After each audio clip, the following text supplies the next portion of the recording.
Elizabeth Warren and Lindsey Graham have almost nothing in common. I promised her I would say that publicly. We have sort of parked that because Elizabeth and I see an abuse here that needs to be dealt with. Mr. Zuckerberg, you and the companies before us, I know you don't mean it to be so, but you have blood on your hands.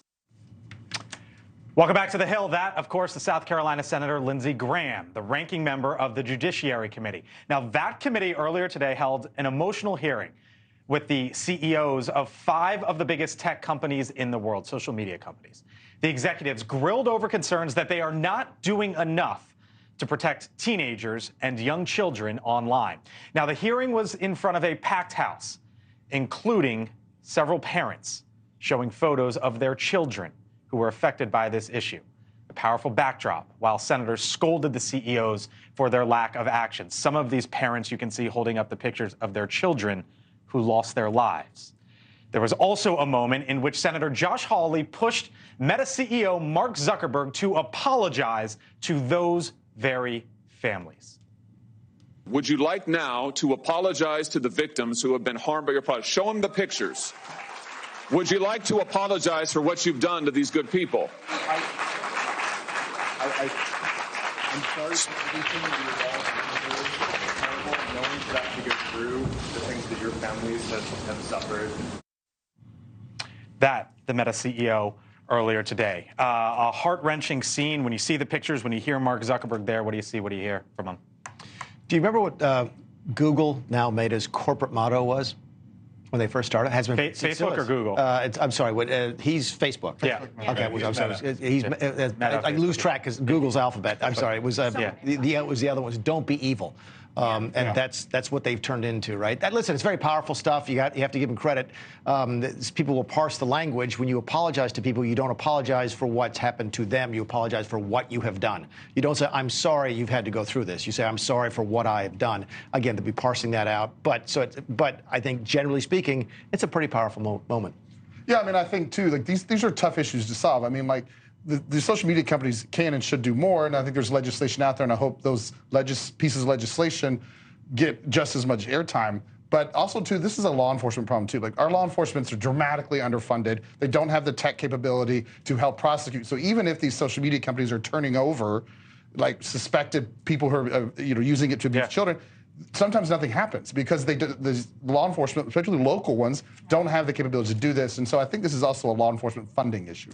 I'm curious about the precedent this sends to other social media CEOs and tech executives. I mean, we've seen the CEO of TikTok on Capitol Hill, was there today. Elon Musk, all of that. So what do they do going forward? Does Zuckerberg's apology, even though I think you're correct in how he parsed his words, does that put more pressure on them? During the Spanish Inquisition, the way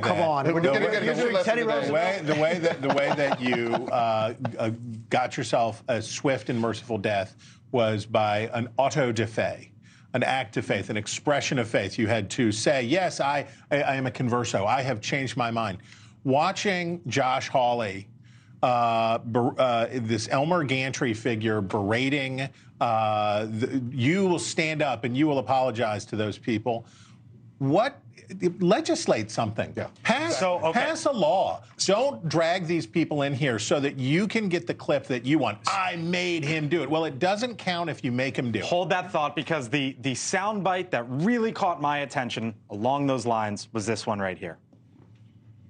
I just want to get this stuff done. I'm so tired of this. It's been 28 years, since the internet. We haven't passed any of these bills because everyone's double talk. It's time to actually pass them. And the reason they haven't passed is because of the power of your company. Oh, the power of the company, but then there's also Congress, right? Is the flip of this. Mark Zuckerberg, okay? He testified twice in April of 2018, October of 2019, 3 times in the summer end of July 2020, July, October, November, March of 2021, January of 2024 today. You see the timeline there. And how many laws have been passed? Look at the bottom right of your screen. That is a fat 0. Who is the number one proponent? What has Mark Zuckerberg said in each of those appearances? regulate me, please, please, please, please, please regulate me, because if you're an industry leader, you want to stop competition and you want to pull the ladder up behind you. And he wants the kinds of advantages that companies like AT&T and big airlines and others have, which is they have dominant spaces in highly regulated industries. He wants to be regulated. The reason they don't pass legislation is that this is really what they're here for. Lindsey Graham is here for this. Josh Hawley is here for this, because these are good boogeymen to beat up. You can thrash them around. This is like the cigarette companies of yore. You just beat them up and people are like, oh, that was so great the way you were really mean to that guy. I'm old enough to remember when they brought the TikTok CEO in and said, yeah, they went after him nonstop. That was last summer. And what's been passed? Zero. Thank you for watching, and make sure you go to joinnn.com to find NewsNation on your television provider. And don't forget to click the red subscribe button below to get more of NewsNation's fact-driven, unbiased coverage.